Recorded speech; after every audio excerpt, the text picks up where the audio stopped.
Good evening and thank you for joining us on Business Insight. This is KBC Channel 1 on the first Thursday of January 2021. Indeed, we have so much in store for you. First of all, talks of a united Luhya nation as government vows to intensify its campaigns to ensure that learners resume in learning, those that are at home. At the same time, we're also going to be focusing on the outlook of 2021 amid the COVID disruptions. I'm Regina Manyara. I'll be taking you through this broadcast. We are live and we welcome your feedback. My colleague and sign language interpreter is none other than Lensa Odingo. But before we speak, or rather more on details that we're going to be covering, let's have the highlights of today.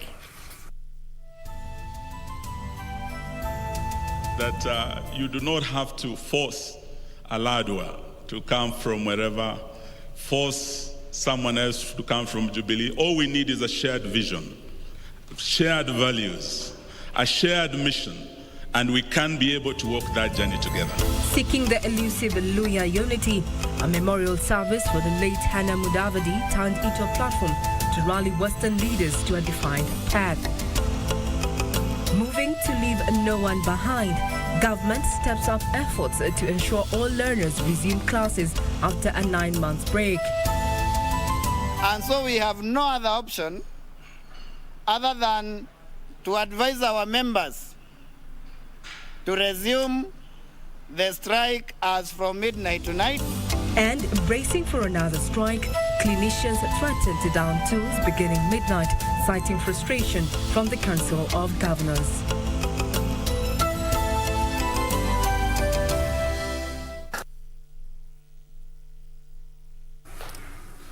Indeed, a very warm welcome as we focus on stories that have been making headlines in the last 12 hours or so. Now we start off with matters of education, where the government has vowed to mop up all learners who are still out of school, despite the resumption of in-class learning on Monday. Education Cabinet Secretary Professor George Magoha says 19 billion shillings has already been released to public schools across the country to facilitate learning, and no child should be left out of class. Magoha spoke after visiting Ololua Primary School in Kajiado North constituency. At Ololua Primary School in Kajiado North constituency, Kajiado County, you must make sure that there are no parasites around. Learning ongoing as the reopening of schools entered day 4. It will be very stupid for you not to understand. Education Cabinet Secretary Professor George Magoha also displaying his teaching skills by taking Class 8 candidates through a brief science lesson. The school has a population of about 2,700 pupils, and more than 90% have reported back. The school has erected temporary sheds within the compound to accommodate makeshift classes in line with the outlined COVID-19 health protocols. We have made use of the tree sheds. We have a class outside that is standard 4. We call it grade 4 now.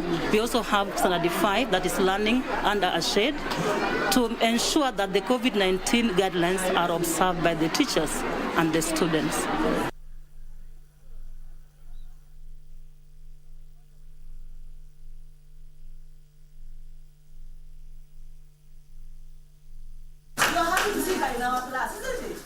Amid these challenges, the government is hopeful the learning takeoff has been encouraging. I would like to re-emphasize here that the issue of funding for schools, the good government of Uhuru Muigai Kenyatta released Kenya shilling 19 billion. And since you have not had noise, it means the money has reached the accounts. 4-point-something billion in primary and 14.6 in secondary schools. I would want to just say that teachers do a good job, but I must emphasize that they should use the money for what it is meant for, and they must be innovative. I hear it in the media, some of those who are ridiculing the fact that our kids are learning and in trees and in green spaces. There's nothing unique about it. It's happening across the country and across the world, in the US, in the UK. It is the in thing now to do.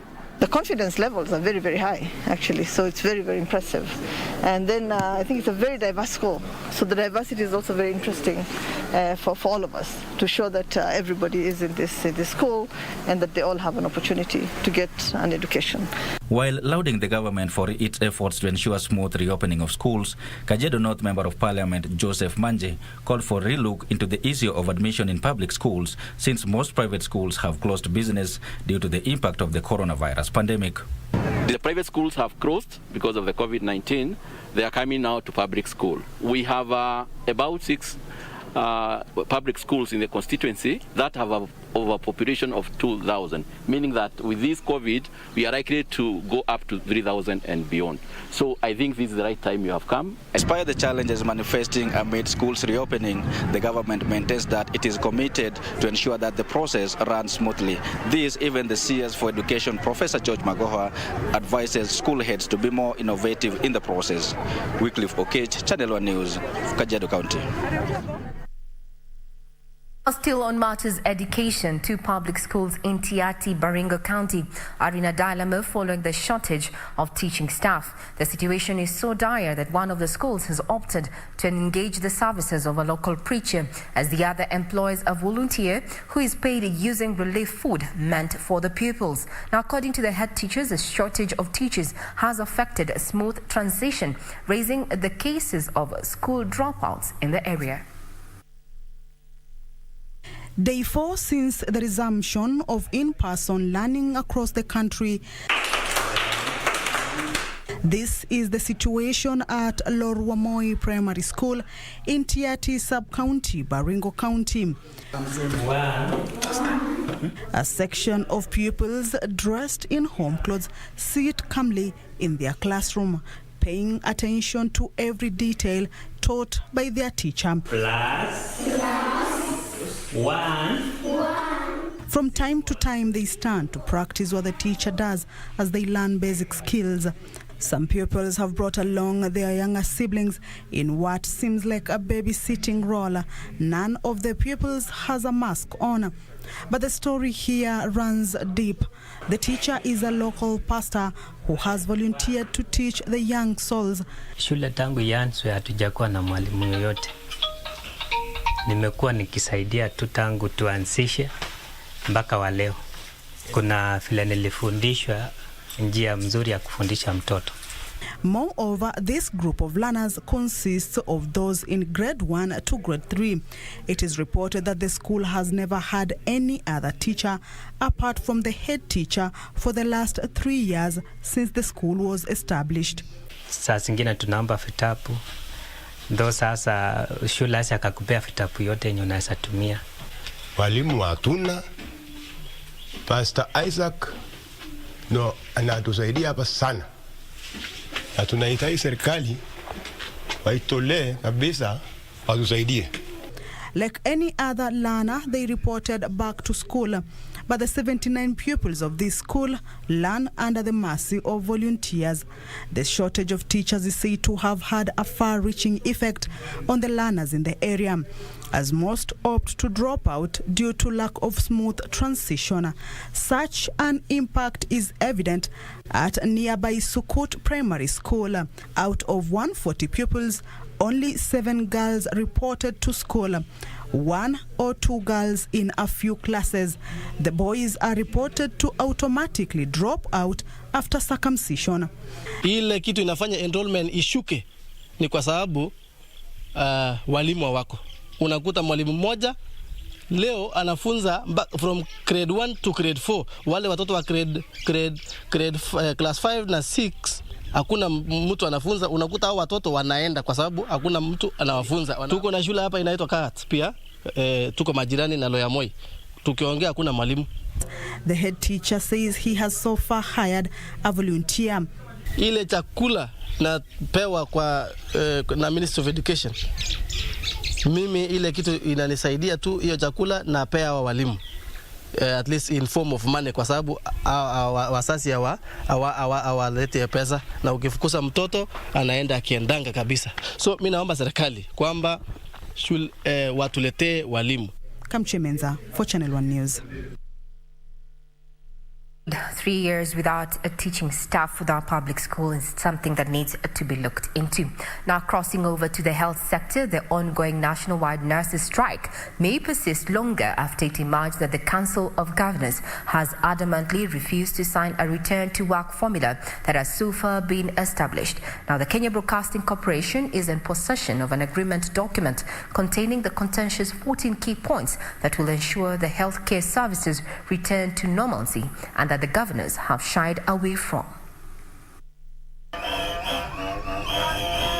It is now exactly a month since the Kenya National Union of Nurses kicked off their countrywide industrial action over a number of grievances. For the union makes us strong. Among them, poor working environment, including lack of quality protective equipment in the wake of the COVID-19 pandemic, unfulfilled collective bargaining agreement, and poor pay.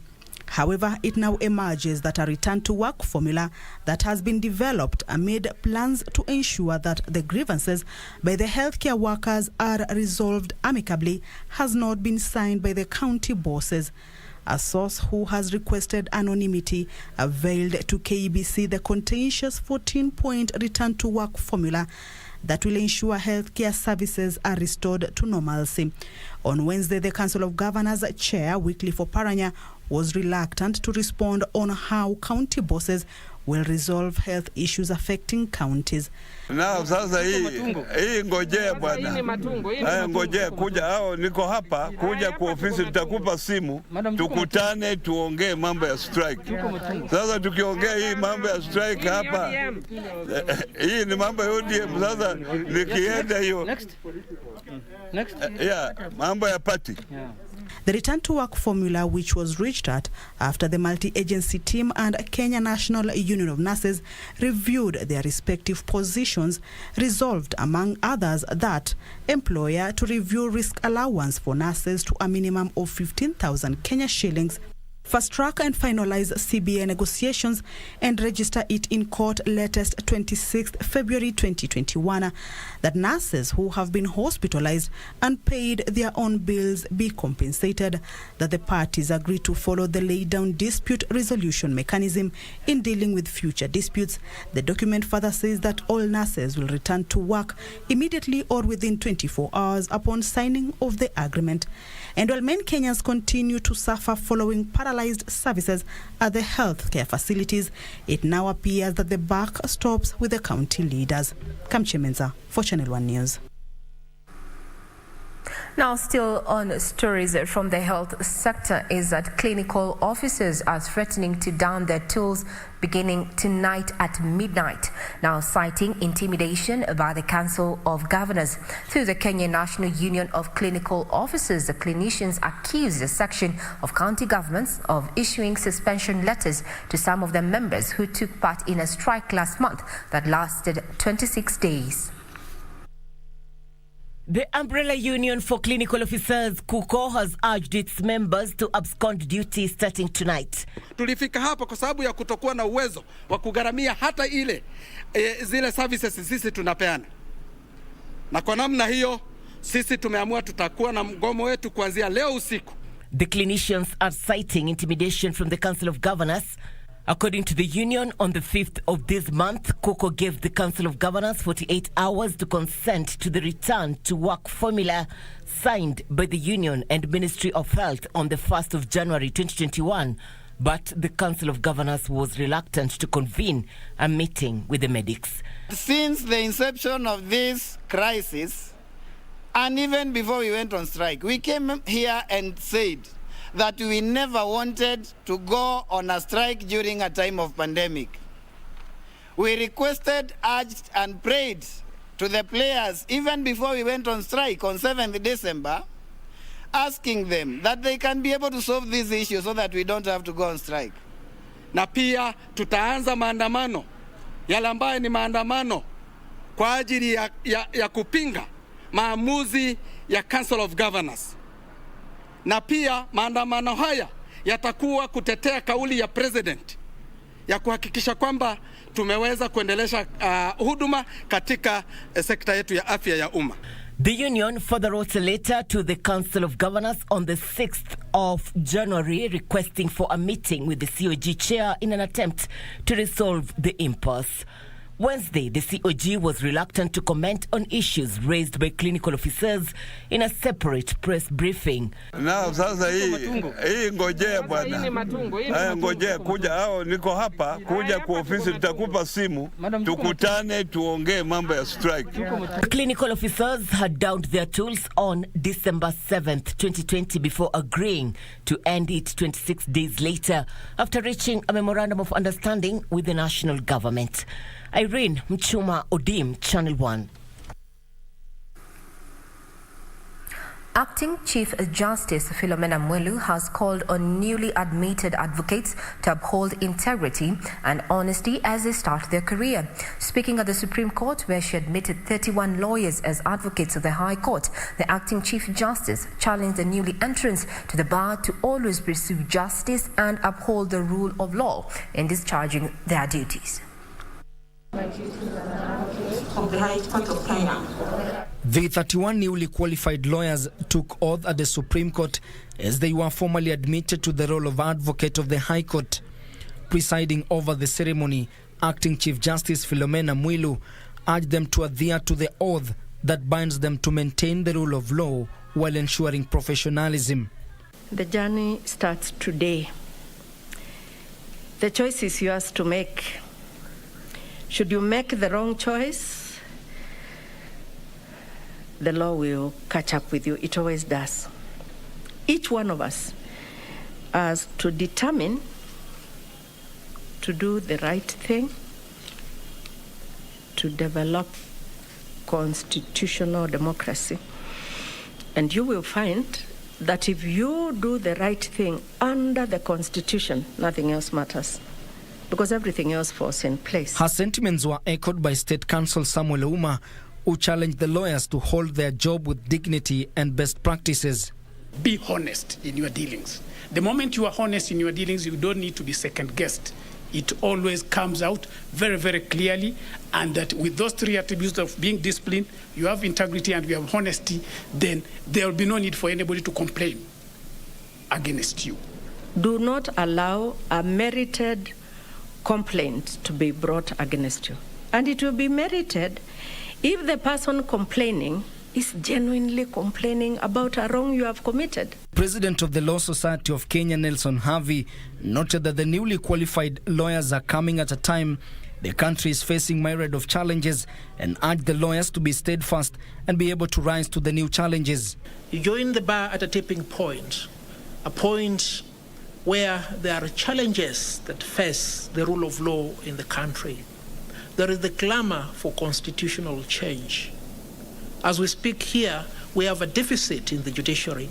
We don't have finance, we don't have personnel, because judges have not been sworn in, because their allocation ordinarily due to the judiciary has not been met.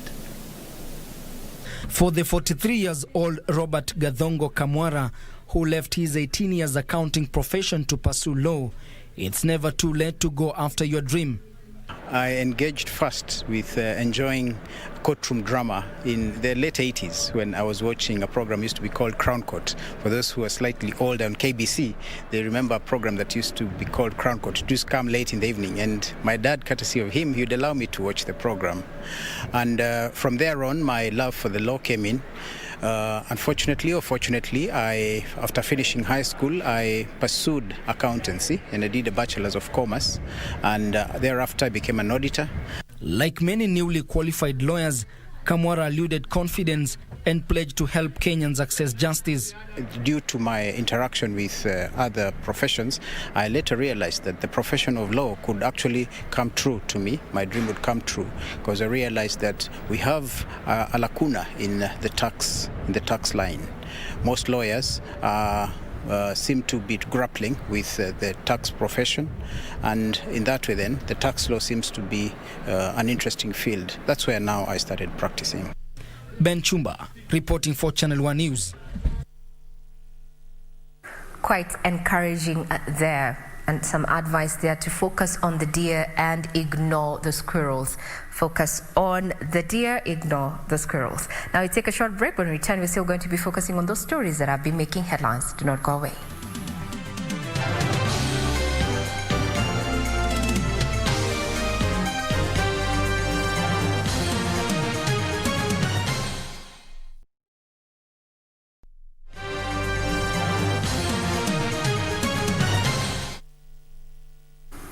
Good evening. Thank you for still keeping us company right here on KBC Channel 1 Business Insight. Now we still focus on those stories that have been making headlines the last 12 hours, where talks of Luhya unity towered at the memorial service of Amani National Congress party leader Musalia Mudavadi's mother, Hannah Mudavadi. Now leaders are drawn from Western Kenya, emphasizing on the need to remain united if the region is to have a say in the next government. Deputy President William Ruto, who was also present, eulogized the late Hannah as a devoted matriarch, calling for an end to ethnic politics in order to forge a united front in dealing with challenges affecting the country.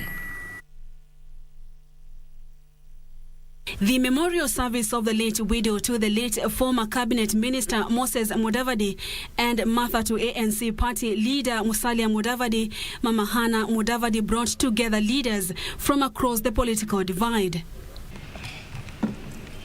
My darling mom was exceptionally wise, very loving, forgiving, jovial, patient, and compassionate. You deeply loved your grandchildren, great-grandchildren. In turn, we loved you back. You may have passed on, but your memories will always live on with us. Leaders drawn from the Western region taking the opportunity to rally unity for the sake of the region. As a Mulembe nation, we are praying to be united.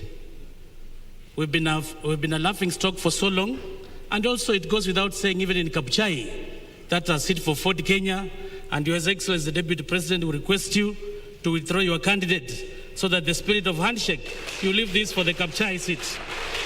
We seek is not just the unity of one place, but a national unity, because we realize that indeed in the Kenya of today, our concerns in Western, or the Mulembe concern, what a woman in, Kakamega wishes for a child is exactly the same as what a woman in Mukurweini, where Senator Kago is from, thinks about. Kakamega Senator Cleophas Malala calling on his colleagues to join Musalia in his quest to rising the apex of Kenyan leadership. And I want to disagree with the leaders who have been here before, trying to cocoon you in some corner called Mulembe. I want to say that Musalia Mudavadi is not only a Mulembe leader. Musalia Mudavadi is a national leader.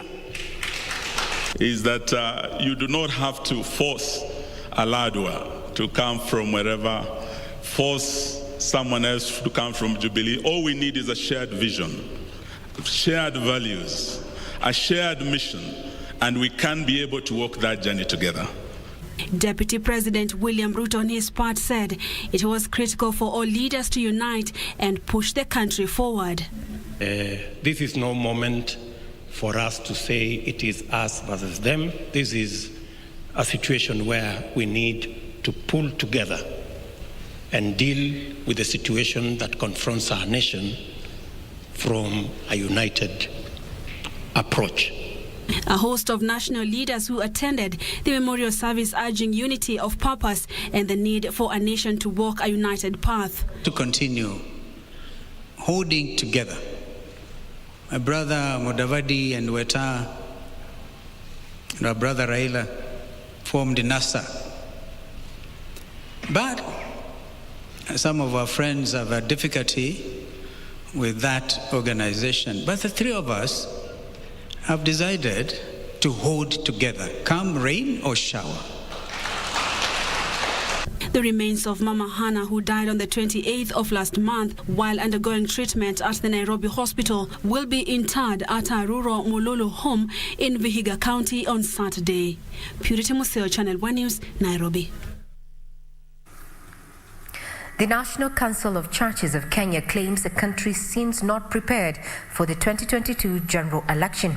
The council says it's unfortunate to see the nation heavily focused on the Constitution of Kenya Amendment Bill under the Building Bridges initiative and forgetting that a major election is only 1 year away.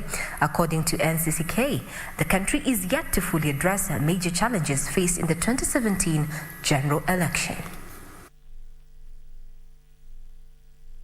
The National Council of Churches of Kenya, NCCK, claims Kenya was now putting all its energies on the Building Bridges initiative, forgetting that a major election exercise was just around the corner. The church umbrella body says there were major challenges faced in the 2017 general election, which needs to be addressed, and time was running out. We would like an audit of the electoral process to identify the gaps that led to the previous concerns and shortcomings of the 2017 election. 3, we would like the review and updating of the voters register to be done early. NCCK General Secretary Reverend Canon Chris Kinyanjui said of urgency is the constitution of the Independent Electoral and Boundaries Commission that now has only 3 commissioners. The good things and whatever other issues that are there, so that then they can make informed choices. It is the role of Kenyans to make decisions through a referendum on questions that affect their future and their destiny, especially those that affect amendments of the Constitution. NCCK sentiment, coming as Maendeleo ya Wanawake organization, called on all political leaders to support the BBI process, and which has major gains for this nation. The BBI, we are here to say, is a bigger picture for Kenya going forward. It has nothing to do with the 2022 we are talking about. And so we must really look at this thing, open our hearts and vision this country and say, where are we taking this country 30 years from now?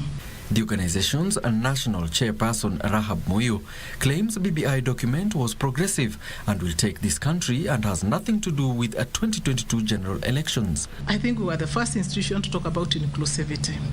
Because in 2007, we went around the country and we saw our women not being in their homes where they belong to.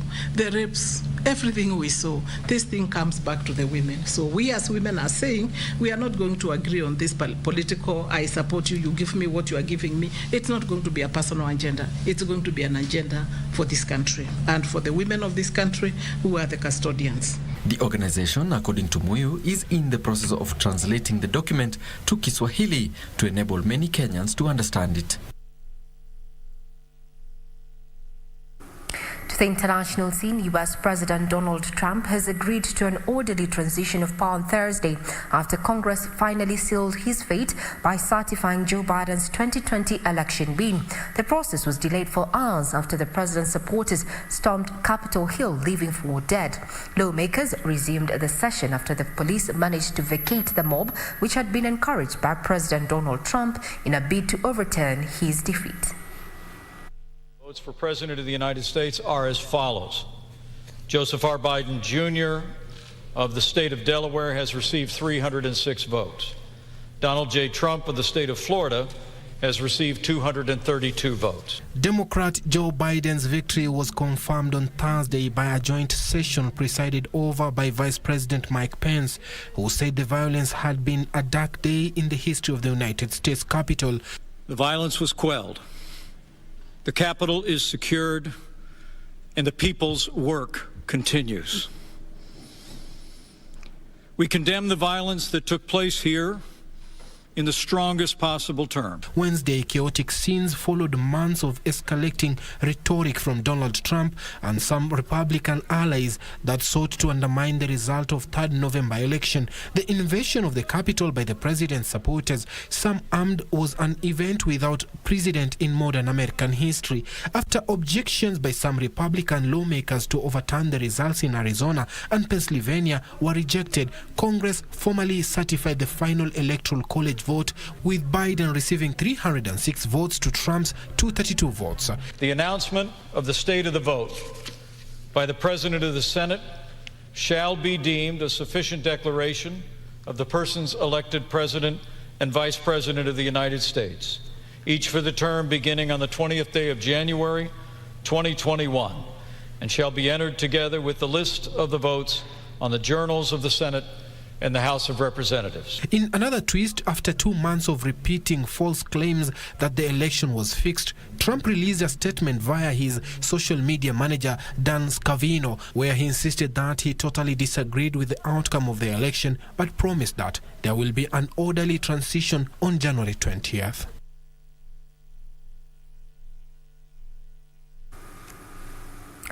The world will be keenly watching. Now, Kenya has recorded 8 new deaths in the last 24 hours associated with the coronavirus pandemic on a day where 335 new cases were confirmed from 5,424 samples tested. Kenya to date has recorded 97,773 from 1,075,653 samples tested so far. For the second consecutive week, the number of coronavirus infections in the country has dropped compared to previous weeks.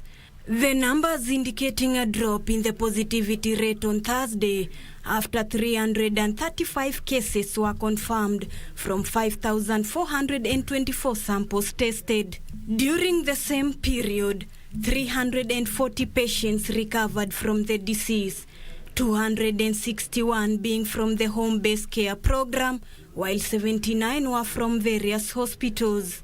The total number of recoveries now stands at 80,306. However, 8 patients succumbed to coronavirus, bringing the cumulative fatalities to 1,702.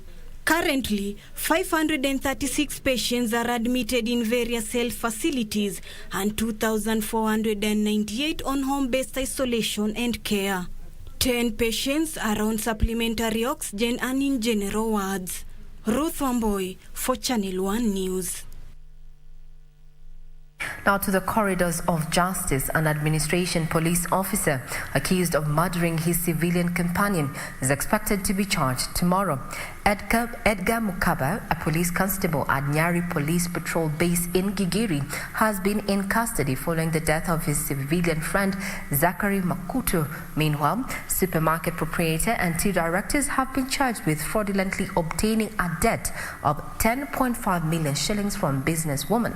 Now, details of this and other stories on the Skills of Justice segment. The state had requested that a police constable at Nyari Police Patrol Base in Gigiri, accused of the murder of Zachary Makuto, be detained and presented in court today to allow them time to conclude investigations and have him undergo a psychiatric test at Mathare Mental Hospital. The accused is, however, yet to undergo the tests, as the mental health facility is closed until January 11th, 2021. Unfortunately, the test has not been done because Mathare Hospital is closed until the 11th. So today we appeared before the Deputy Registrar. The state tried to ask for more days so that they can complete that. The Deputy Registrar refused and said that he must be charged and be presented to the High Court tomorrow. Elsewhere, a 51-year-old man accused of incest will know his fate next week after the Baricho magistrate ordered the probation office to do further inquiry. The man, identified as John Geshira, a pastor from Kadhaka village in Dia, was arrested last month after it was suspected that he impregnated his 2 daughters. The case was scheduled for sentencing today, but the prosecution said it needed to be sufficed with birth certificates. The sentence will be heard on Thursday, 14th January 2021. And a supermarket proprietor and 2 directors have been charged with fraudulently obtaining a debt of 10.5 million shillings from a businesswoman. Peter Borokiongo, the proprietor of PBK Supermarket, alongside John Borokamau and Monica Rono Wairimu, were arraigned before Milimani Law Court's Chief Magistrate Martha Mutuku, facing 3 counts of fraud committed between 2013 and 2016. The trio, however, denied the charges. The Chief Magistrate ordered each of the 3 to deposit a cash bail of 300,000 shillings or deposit a bond of 1 million shillings with a surety of a similar amount, further directing the accused to return to court for pre-trial directions on January 20th, 2021. Is granted bond of 1 million plus one surety, alternative cash bill of 300,000 Kenya shillings each, and there'll be a mention on the 20th of January. Finally, a Narok court has imposed a fine of 15,000 shillings or 2 months imprisonment to a man who pleaded guilty for cutting down a cedar tree at the Maasai Mara forest. John Jehia pleaded guilty of possessing a power saw, a panga, 8 liters of petrol and 1 liter of engine oil at the Sananguru part of the Maasai Mara forest. However, his co-accused Simon Kimotho pleaded not guilty and was remanded at the Narok GK prison, awaiting the case to be mentioned on Monday, January 11th, 2021. For Scales of Justice, I'm Safin Aching Oma. Now, detectives from the Director of Criminal Investigation have launched a manhunt for their known assailants believed to be behind the brutal murder of 4 family members Tuesday night. Nicholas Njoroge Waronge, his wife Anne Jenga, including their son and nephew, were found murdered and their bodies dumped in their home in Kangongo village, Karura in Kiamba. Details of this and more stories in our county's news roundup. Emotions reign high among residents of Kagongo village of Kiambu County. They are yet to come to terms with the tragedy that almost wiped out the entire family. 4 family members killed in cold blood by unknown people. We'll try our best to unearth those who are responsible. A section of elders from Garissa have cautioned residents of northern Kenya to be wary of a section of Somali leaders ought to incite them against the government. We are Kenyans. We are committed to this country. We support the leadership of this country. You are not going to instill or plant anything in our minds and our thinking. In Kisii County, ODM party has nominated Malak Matara Mainya to be its candidate for Kiamokamo ward by-election. This party is very transparent. There's fairness. Ukiapply, kutakuwa na mchujo, ile mtu atashinda kwa haki, ndio atabeba bendera ya ODM. A newly inaugurated Nyamira Governor Amos Nyaribo has picked his cabinet subject to vetting by the area county assembly soon. 3 out of the 10 outfit from the former county executive government were retained. So tulizingatia utendaji wa kazi na ile tunaita experience. Moving on, 26 pupils from MCK Kahaga Academy in Meru County Thursday morning escaped death by a whisker after their school bus was involved in an accident at Muirene area within Meru municipality. Finally, 5 children who died after falling into a septic tank in Ruiru, Kiambu County were buried Thursday. The 5 aged between 3 and 10 years were playing on top of a septic tank when it caved in. The incident prompted the county government to undertake inspection of the construction sites in the area. Usianze hiyo nyumba kabla hujatuma physical plan iangaliwe. Na unapita njia ya kando ndio unapeana, and sometimes what I even do not understand, munahongana pesa mingi kuliko ile unatakiwa kulipa. Suleiman Yeri, Channel 1 News.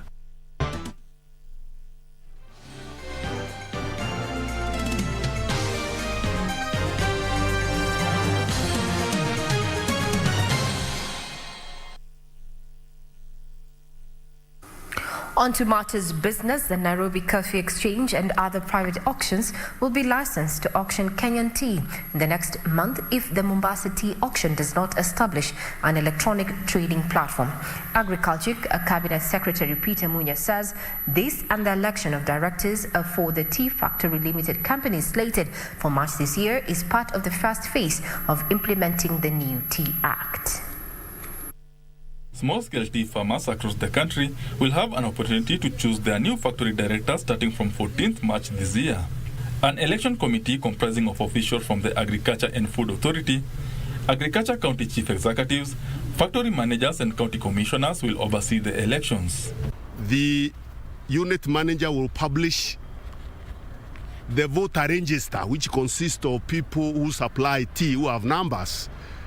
We'll publish it, and a copy will be provided in all the tea buying centers for farmers to peruse to be sure that their names are included in there for purposes of voting. The director elections is the first step in creation of the tea board that will comprise of 4 tea directors, a member from the large-scale private tea estates, tea traders representative, and a chair who will be appointed by the president. And for the plantations, because they have associations, those associations will also be convened by the regulator to sit down and nominate their representative in the tea board.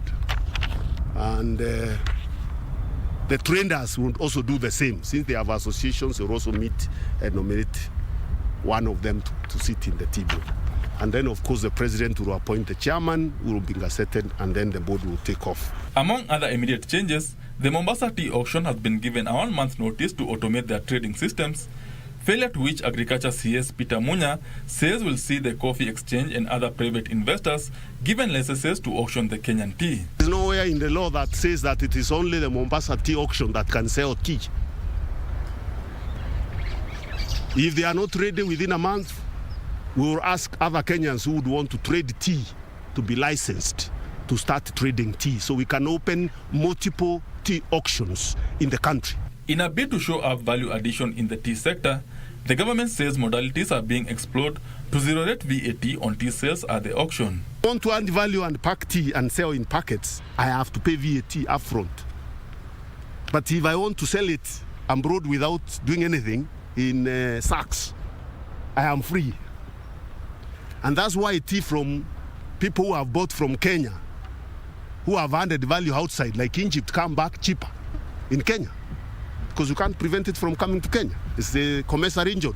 So tea, people now prefer to buy tea from Kenya, go and add value in other countries, and then bring it back to sell to Kenya. These as tea zones in the country are said to be reduced from the current 6 to 3 in what the CS says will create efficiency in the management of the small-scale farmers' tea factories. Benson Rioba reporting for Channel 1 Business. Now, the price of meat products is set to shoot up due to the increased production cost occasioned by higher input costs. Industry players say the weakening Kenyan shilling has led to an increase in prices of animal feeds which are imported. Hence, the heightened cost will be passed to the consumer in the next 2 months. Weakening Kenya shilling has had both positive and negative impacts in Kenya's livestock sector. On one hand, Kenya meat exports experienced a 20% surge as the COVID-19 pandemic ravaged the world. The market also benefited from China's ban on beef imports from several Australian abattoirs. There was a ban in Australia for export of meat and live animals. So we actually saw an increase of 20% to 30% in terms of export volumes. And now with the dollar again, there was a benefit. But with time, the ban was eased, so we are almost back to normal. Locally, however, farmers are feeling the impact as the cost of inputs has been on the rise. Despite the good weather supporting natural feed such as grass, the Meat and Livestock Exporters Industry Council of Kenya says the situation could get worse as the year enters the dry season, increasing farmers' dependence on imported animal feeds. But for importers, it's the opposite. They make a 10% loss. And for the locals and the local consumers, when we look at the animal feeds, most of the components are imported and they are expensive components. And then these definitely will have to be passed to consumers. We have seen animal feeds prices have started going up this week actually because some of the components have gone up. The outlook for the year, however, remains positive for the sector, with the reopening of learning institutions opening up a new market. When a university is opened, the hostels are full, the mamambogas, everyone, the hawkers, they have something to feed. And even the institutions themselves, they have to feed the pupils or the students. So we normally find, like the price of eggs, it goes up when schools open. But now, because of that demand, you find that the traders will tend to import more from neighboring countries like, Uganda. Kenya's meat demand outstrips local production, forcing it to heavily rely on imports, according to the Kenya Agricultural and Livestock Research Organization. The country's production currently stands at 300,000 tons against a demand of 648,252 tons annually. Betty Kiptum, Channel 1 Business.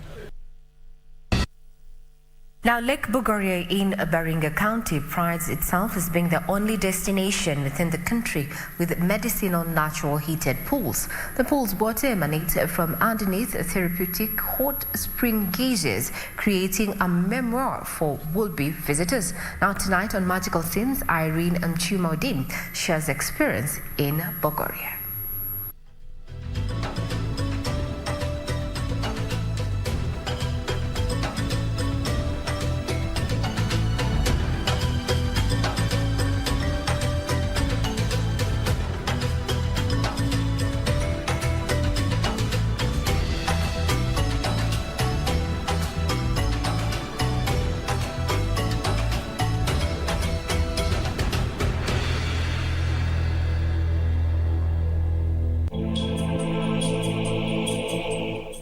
Lake Bogoria is described as the jewel of the Rift Valley, and by the words of Bishop Hannington, at first glance, the most beautiful view in Africa, set in the acacia surroundings of the flow of the Great Rift Valley.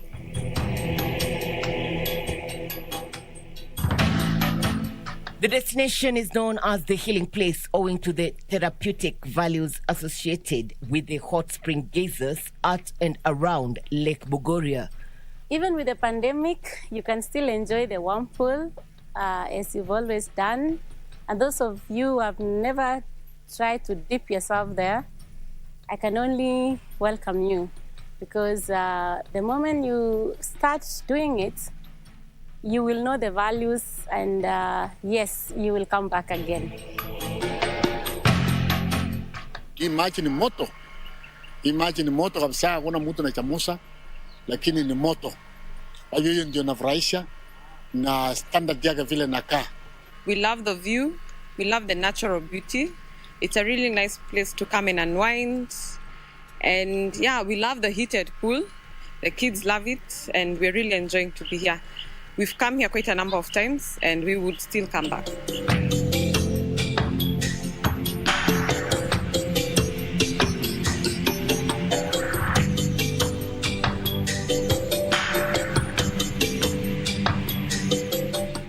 Migratory 1.2 million flamingos would visit the lake in search of food from Tanzania's Lake Natron during the early months of a year. Lake Bogoria is a saline, alkaline lake. Due to the lake's alkalinity, blue-green algae grow well. This in turn feeds the flamingos. Nevertheless, the beauty lies with natural wonder of the geysers, where you can not only swim, but also had heat eggs for a meal. We are glad that most clients are adhering to the rules. We've not really had issues, and this has really helped us to be this far.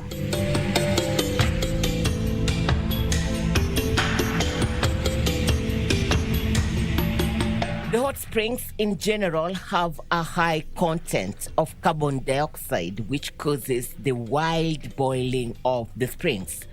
The ground in this part of Kenya is formed geologically from volcanic rocks in Bogoria. It's not my first time to the spa pool in Baringo County, neither is it my second nor last time. There is something special with the medicinal treatment that would make you revisit your preferred holiday spot. Irene Mchumaudim, Magical Scenes in the county of Baringo.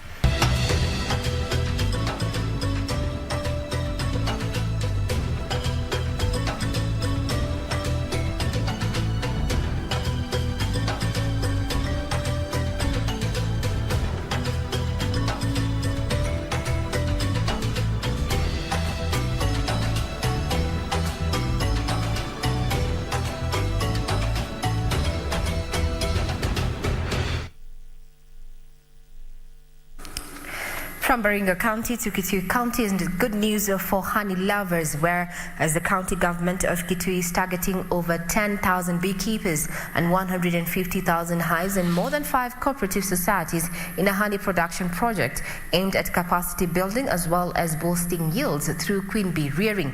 Kitui County Government Value Chain Addition Advisor Dr. Temi Mutia says the county is among the most endowed regions with the best honey in the world.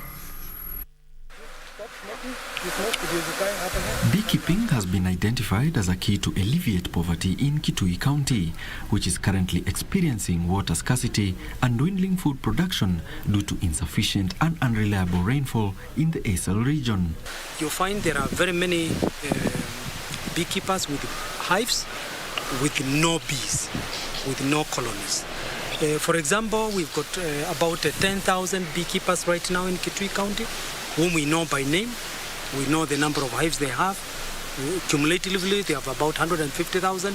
As such, the county government has embarked on a project to boost honey production through queen bee rearing to increase the number of bees in their hives. Kitui County has decided to really put everything into use in terms of making sure that bee production, honey production and beekeeping is really given number one top priority. Speaking during the launch of the project, Kitui County Government Value Chain Addition Advisor Dr. Temi Mutia noted that 38% of the hives were yet to be colonized. Hii training tumeitwa hapa Kitui imenisaidia kwa kutafuta nyuki, kuwekelea ile misinga ambayo haina nyuki. Kuna misinga mbili haina nyuki na nimejua vile naweza kutafutia nyuki kwa kuzalisha queen. In this training, we have known how to rear queens, and we have also managed to put it into nurseries. Farmers have lauded the government for efforts of queen rearing, stating they will pass the acquired knowledge to other members. Alanako, Channel 1 Business. Now from Kitui, we go to the corporate scene where 59 women in business from 24 different organizations have just concluded a 3-day virtual training on integrating new technologies into their businesses, courtesy of Huawei. Now the training has input knowledge on how artificial intelligence, big data and cloud computing can enhance their business operations. The pandemic has not only served various organizations with curveballs, but has also allowed various executives to rethink their digital strategies. Many have been forced to reevaluate their ability to adapt to change and embrace technology by integrating new technologies in business for its long-term success. It is against this backdrop that Huawei created a program to empower women with technology education. The program dubbed Women in Technology Huawei has helped the women-owned SMEs learn and join in vision through knowledge sharing, thereby contributing to a knowledgeable local ICT workforce. The training is integrating advanced technologies in bridging the digital gap by showing them the need to be open to growing, utilizing and monetizing their data. Launched in 2019, the program has offered training to over 300 participants.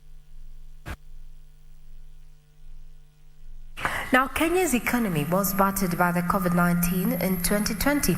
The country experienced a 0.6% growth with job losses and business closures characterizing the year.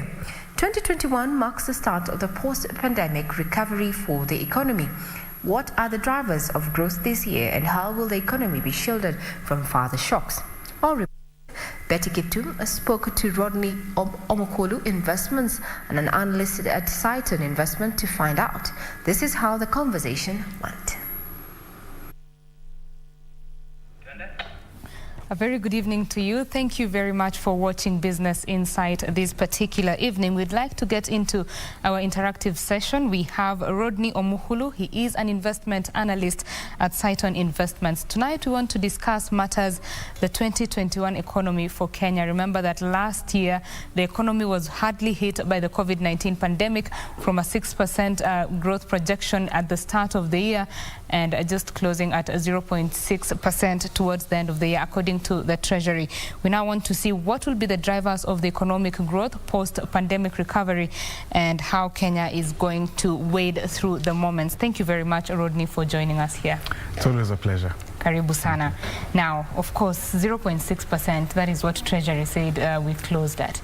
How is 2021 looking now? I'd say 0.6 is a really close figure, given that even the World Bank is anticipating a growth of around 1%. And this is just mostly driven by the declines or lockdown restrictions that we've had that have affected various businesses across the board. So going into 2021, we are looking at roughly 4.7 according to the World Bank, which is a slight recovery, but we're coming from a year where we've seen contractions as low as 5.7, which are the lowest we've ever been as a country. And in your view, what are the drivers of this growth, that particular percentage that you've mentioned? I'd say the major factors that have affected the country, first of all being the pandemic, where a lot of businesses have closed down. Some aren't able to recover from the shocks they've seen for the better part of 2020. So going forward, I'd say the major sectors that will determine the growth for the year are agriculture, where we look at rainfall. We normally have a bit of a drought at the beginning of the year, so we are keen to see how this will affect the general outlook for the year. But that's a significant portion of it. We look at also fuel prices, where transport is a major factor. Other than that, also how the government is going to handle this whole pandemic situation going forward. Let's just stick with the agriculture question there. Of course, the year has not started on quite a expect few weeks to the government. How is that going to pan out for the agriculture sector? It will affect production significantly, I'd say, given our experience with the first wave that we saw early 2020. But given the nature also of the locusts, it's hard to really tell their effect on the economy. But given the way the year has been, for agriculture specifically, we haven't been that bad off because we've had favorable weather conditions for the better part of, I'd say, the second half of 2020. So we are a bit optimistic coming into the new year, but we are also waiting to see how this will turn out. Considering the place that agriculture holds in Kenya's economy, the government said that the locusts just consumed about 7% of produce. 7% of agricultural produce is not a small bit of it. And of course that impacted the economy for 2020. That is last year. This particular year, we are not sure how the numbers will look. And this goes for the farmers and you know, the rising input costs that they're already complaining about. How is this going to impact them? Ultimately, for us as a country, or I'd say for farmers, it's just preparedness, because this is something they're anticipating to come during the first part of this year. And the effects aren't there yet. I'd say what we had in 2020 was one of the worst cases. But going forward, I believe the government should take a more proactive approach in terms of just enabling farmers to, I'd say, withstand some of these shocks, such that even if it's looking at a recovery, we're able to come out of it fast and at I'd say, a better position than where we were initially. Right. Now, talking about how the government is going to deal with the pandemic, the year has started, the students are back to school. Remember that last year when the schools were closed, there's a whole economy around the education sector, from the books industry to even suppliers to the schools, you know, the uniforms, the food. It's quite a big part of the economy. Now that the schools have reopened, what do you foresee? It's actually good, I'd say, because a number of our teachers are still employees of the government, right. And all these schools employ people. So it helps in the sense that for households, they'll be able to get that additional income because of the resumption of education in the whole country. So it's a positive in the sense that it will help increase production just to drive the recovery approach that the country is taking. So the resumption of the education sector is good in the sense that it will help bring in more money into the economy, but also the virus is still here, so how schools will manage this situation is also a key thing to note. And of course the suppliers, not all students are going back to school, that's for sure, which is really a sad situation. True. And the suppliers now have a new market for their goods, yeah? Definitely. So in the sense that when you talk about education as a sector, you have various stakeholders.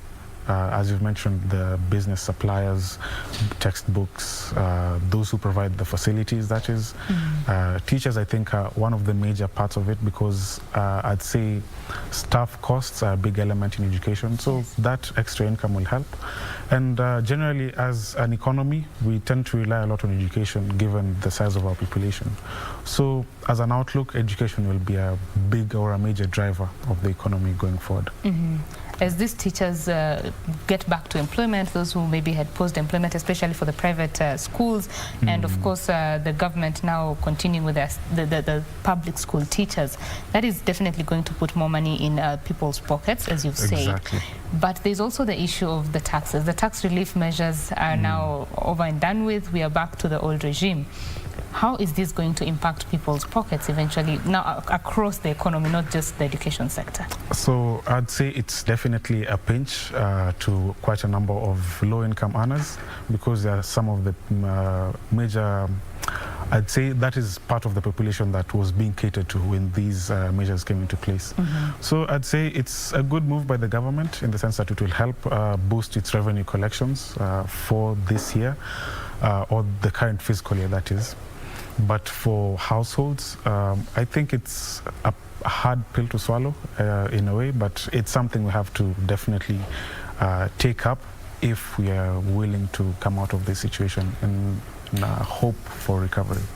Of course, one side has to give eventually, because when these tax measures were introduced, the revenue collection went down. It was really bad. We are still in that in that financial year, and the targets do not seem, even with the tax relief measures being lifted now, the government, or rather KRA, might not meet its targets. What do you foresee on that front? Well, I'd say for the government as a whole, it's been a balancing act. The sense that you have the economy to support on one side, and on the other, you still need to generate revenues. You have a high level of debts. So trying to balance these two has become an uphill task. And when you look at revenue collections, for them to be able to improve on revenue collections, they need to get that from somewhere. If businesses are suffering because of COVID, they'll end up closing down, so you also need to support these businesses. So for the government, it's been a balancing act, and as to whether they'll meet the targets, that's highly unlikely, given that we're already behind by close to 100 billion, that is, for the current fiscal year, compared to what we had in 2019. So I'd say for the government, it would be a situation where they have to choose. Are they going to support businesses in the sense that they'll give them incentives, or try and meet their targets when you look at revenue collection? So for us, it's just to wait and see, based on their discussions and how the outlook is for the whole country, then they'll give us an ideal way forward. That is. Quite a tricky balance to meet, really, at this point in time, considering all the parameters that there are to look at. The horticulture exporters were saying that there's a new levy of 0.25% on all their exports. They were saying that as much as it will give the government about 350 million shillings in a year, every year starting this year, 40% of the export farms will closed down. So, I mean, achieving that balance is quite a tricky bit, right? True. What I can say with regards to that also, I think government being who they are, they have better options, I'd say, in the sense that you find that government ends up spending quite a lot of money on various projects that don't earn quite a significant amount of return. So whereas you'd see, as opposed to the government sort of postponing some projects to focus on maybe like supporting the horticultural industry, they opt to now tax the horticultural industry and still continue with the huge capital expenditure that they have. So I'd say that's one of the major concerns that we have, in the sense that for the government, in our view, we'd recommend them cutting down on capital expenditures just to support the economy, the various sectors that are being affected by the virus. During this period of uncertainty, then the whole capital agenda can be pushed once we're out of the woods. Let's talk about the banking sector. The Kenya Bankers Association, when they were giving their outlook for the year, it was positive, but they said that they cautioned that most borrowers will probably default on their loans, or there'll be a high non-performing loans, as well as SMEs also not being able to, you know, access credit. Correct. How do you see this panning out now? I'd say the outlook is quite accurate, given the experience we've had for 2020. And I'd say this is just like a spillover effect from what we had from the virus, where you have businesses that have been closed for 9 months because of the virus. They're coming back up, they have standing loans. During the COVID period, they had exemptions, you had extensions, but these are now, they've lapsed. So you still have to own up to your debt payments, and you don't have that revenue stream. So they anticipate, I'd say, huge defaults this 2021, but also they're optimistic in the sense that there's a recovery because of now easing restrictions and things like that. So I'd say it's also a wait-and-see approach, in the sense that you don't know what might actually happen. The virus is still here. So for us, it's just to be optimistic. We anticipate definitely huge defaults, but businesses are still coming up, so hopefully the year will be a good year for banking as a sector. For banking as a sector, that is for people who already have loans. For those who are going for loans now, there's the other issue. They said that most borrowers will probably be categorized as high risk because of the reduced, say, output from these businesses. How do you see that working out now for the businesses, especially the SME sector? I'd say this started way back since the removal of the rate cap, because we had a situation where there was a cap, so banks were saying we can't price credit well in the market. After that was removed, the situation didn't change as much. So in a sense, banks generally perceive the current market to be quite high risk. So for people who are going for new loans, it will definitely be an uphill task to get these loans, given also the performance of, or I'd say the private sector credit growth in the country, which has somewhat been mixed, where it's currently at regions of 7 to 8%, which are quite low, given the highs that we've seen over the past 5 years. So in terms of an economy, when you're going for the credit to banks currently, it will definitely be a problem, given the whole outlook in the economy, where businesses are still suffering under the pressures from the virus. Most of our exports, Europe is a very big export market for Kenyan goods. And there's a new variant, of course, of COVID-19 that has led to some reintroduction of lockdowns, of course, with the UK taking some serious lockdown just the other day. What do you foresee this is going to impact on the Kenyan economy? It will definitely affect the Kenyan economy, given these are major destinations for our export goods. And this normally helps the country in the sense that we earn foreign exchange from it. Currently, our foreign exchange reserves have taken a hit, given what we had with COVID, where we've seen the exchange rate go to highs of around 111.6. That is as of 15th December. That's like 3 weeks ago. So in terms of our foreign exchange situation, will be significantly affected by the restrictions we are seeing now globally, in the sense that we won't be able to find good destinations and good prices for our products as a country. So ultimately, it poses as a major point of concern, in the sense that as a country, getting our goods out will be a problem. But also considering the experience we've had with COVID back in March, lockdown restrictions will be there definitely, but I'd say not as hard as they were in the initial stages. So we've sort of learned from the first scenario. So it will definitely have pressure, but I'd say not as much as what we saw initially. Not as much as what we saw. Of course, one of the problems that came with the COVID, the first wave of it, apart from the lockdowns affecting human travel or just travelers going around the world, there was the issue of cargo space. True. Do you think that is going to be impacted now, or is the aviation industry, set to maneuver these times? Like I said, we've sort of learned from that first experience. So even with restrictions, I believe organizations have found ways of coping, where some people work from home, some now opt to come to the office, sanitize, do all those things. So I'd say for a number of these organizations, as opposed to lockdown is here, close everything, it will be lockdown is here, how do we move around the situation?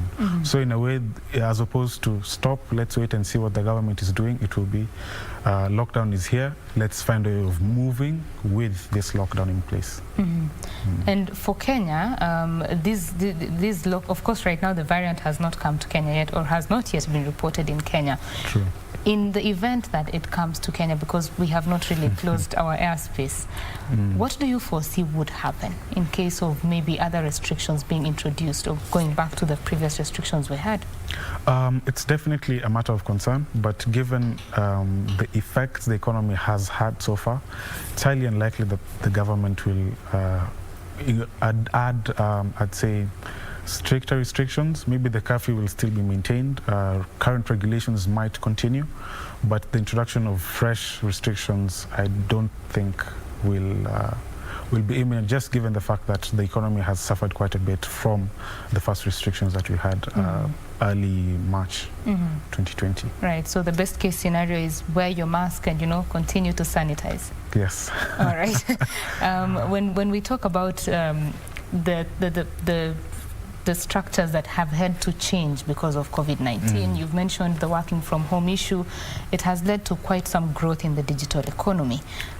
Some little known, websites or apps have just become worldwide phenomena now, or rather household names, Correct. So moving into 2021, what do you foresee for this trend? Are people going to continue with the working from home arrangement, or will some people get back to work? I believe it's actually a number of companies have learned from this experience, in the sense that it's actually cheaper to work from home. You're not paying high electricity bills in offices. Some offices have closed branches, scaled down, because now you're having fewer people coming to the office. Other companies have realized you can get work done with people working remotely in the house, and things still move. So I'd say some organizations will take that actual move and move to working remotely permanently, and it will help them in the sense that they'll cut costs and ultimately be able to boost their margins. So for the digital industry, I'd say it's a good move. It sort of nudged people into it, where guys who were a bit pessimistic as opposed to how this would work are more willing, I'd say, to go for it. Yeah. Right. Let's now talk about the U.S. presidency that is currently, transitioning to a Biden presidency. True. This is supposed to happen by the 20th of January. The uncertainty around it, or maybe the Republican side being very loud about the transition. What do you is that going to impact Kenya's economy in any way? It does, in a sense, but with the factors that we're looking at currently, I'd say COVID is bigger than the US election. So in a way, as much as the country might be affected by the outcome of what's happening in the States, it might not be as significant, given that we are still also trying to fight with what we have currently as a country. We have high levels of debt, we have BBI politics still in the picture. So the outcome might not affect the country as much, though our output or our relationships with the States will definitely have a shift in a way. A shift in a way. And talking about relationships, there's the US-China trade war. It's still ongoing. Some 5G wars have already begun with China now. What do you think this is going to do now for the global economy? I'd say based on the experience we've had in 2020, where these factors were still at play, I'd say the pandemic has taken center stage and has sort of cooled down some of these, the effects of these wars, be it the US, China, and 5G. So currently, I'd say for the whole world, in a way, the talk is the virus is here, vaccines are coming, there's a new strain in the EU. So they're still imminent, but the focus has been diverted in a way. So the effects won't be as much, given that markets won't respond as much to these I'd say, relationship issues. For the time being, but as the pandemic slows down or tones down, I think this is something that will definitely be an area of concern. And as you've said, the biggest issue really on the table is the COVID-19, and with the introduction of vaccines across the world, and hopefully for Africa as soon as possible. Do you think this is the key to recovery? Yes. Ultimately, getting a cure for the pandemic is the best case scenario for us, where we are looking at a situation where we won't have to wear masks everywhere. Social distancing will be a thing of the past. Businesses will be back to normal, where your hotel that can hold 100 holds 100 as opposed to 40 with social distancing. So I'd say getting a cure for the virus, us going back to status quo will be the best situation for us. And the vaccine and the end of the virus, I think, is our best bet. Right. So as we come to a close of this conversation, in a nutshell, what do you foresee for Kenya's economy in 2020? 2020 has been a hard year. No, sorry, we'll see 2021. 21. Yes. So 21 is going to be tough since we are coming from 2020. There'll definitely be a recovery, but at a slow pace, given that the virus is still here. Vaccines are not yet in the country. So I'd say the general outlook will be a bit more pessimistic, but we're still moving towards a recovery. So we are optimistic on the outlook for the year, but growth we expect to kick in full force 2022. 2022, Hopefully. full force. Thank you very much, Rodney, for speaking with us. Always a pleasure. Karibu sana. That was Rodney Omukulu. He is an investment analyst at Saiton Investments. We have been talking about the economy of 2021, what needs to be done to ensure that we wade through the year, as well as just the sectors that are going to support this particular Kenya's economy. We have talked about matters agriculture, as well as a slowdown in, say, access to credit from the banking sector, but the outlook still remains positive. There shall be recovery this year and probably kick into a very serious recovery in 2022. Thank you very much for watching. I'm Betty Kiptum. Continue enjoying Business Insight.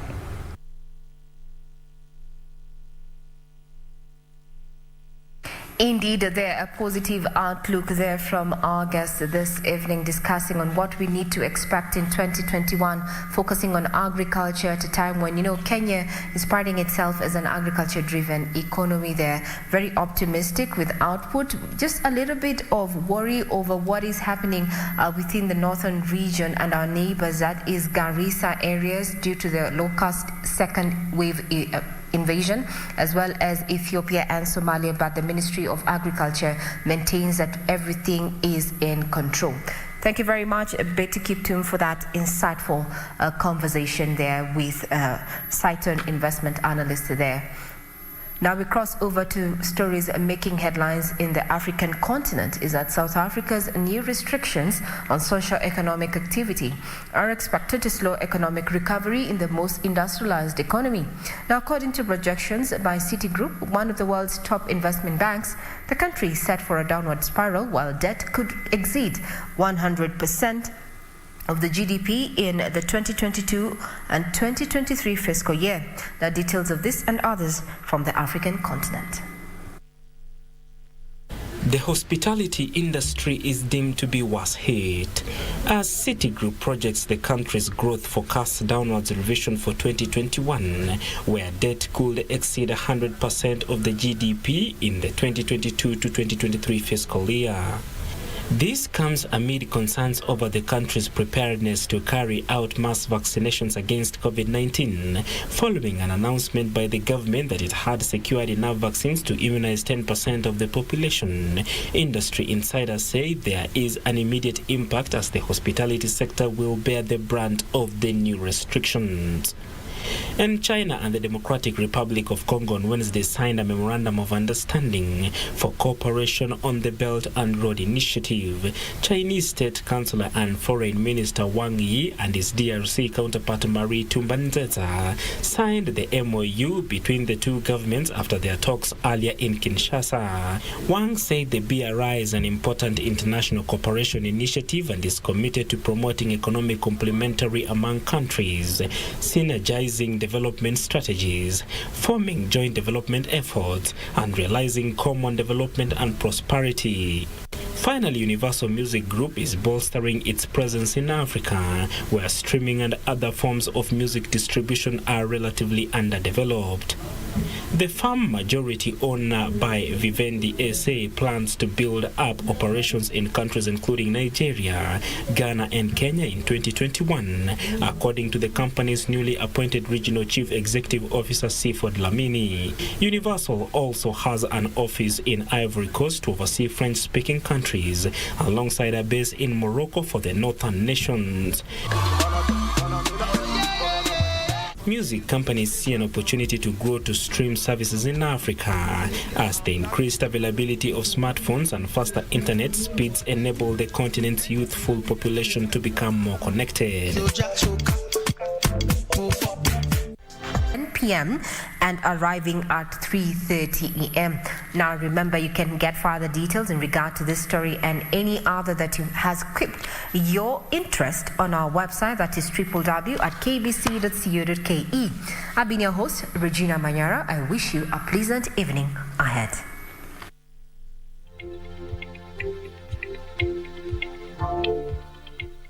Good evening. My name is Irene Mchuma Odem. Dry weather conditions will continue over most parts of the country, just as the weatherman predicted at the onset of this month. And this will largely affect the northern parts of the country. Tonight, Lodwar is the warmest town. Temperatures stand at 23 degrees Celsius. Eldoret is the coldest town. Temperatures stand at 11 degrees Celsius. This as the capital will tonight experience clear to partly cloudy conditions. The rest of the country is covered with partly cloudy conditions. This is Channel 1 weather update. Tomorrow, most parts of the country will experience sunny intervals right from the northeastern to the northwestern, the capital and counties around the region, the coastal strip and southeastern lowlands, Machakos, Makindu, Voi, the Lake Basin region and western sector will mainly be sunny. But in the afternoon, only 3 areas will experience showers accompanied by thunderstorms as the rest of the country continue to experience sunny intervals, and areas to be affected include Kisii, Kericho and Narok. Only these areas will be affected with wet conditions. The rest of the country will experience sunny intervals. Let's cross over to temperatures, and this is it. The highest across the country will be experienced in Lodwar at 35 degrees Celsius. The capital will experience highs of 26 degrees Celsius. Let's now cross the borders and have a look at the international forecast. Do have a good night and a blessed day ahead.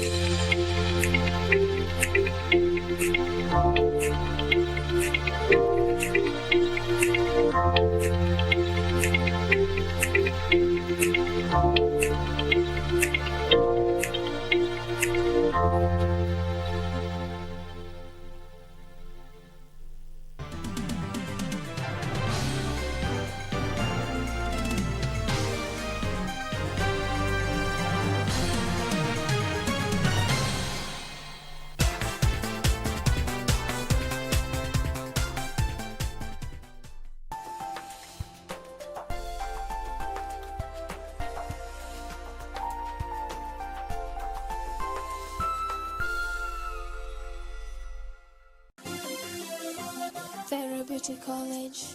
Vera Beauty and Fashion College, with branches in Nairobi, Eldoret, Thika and Meru. Did you know that we are a TVET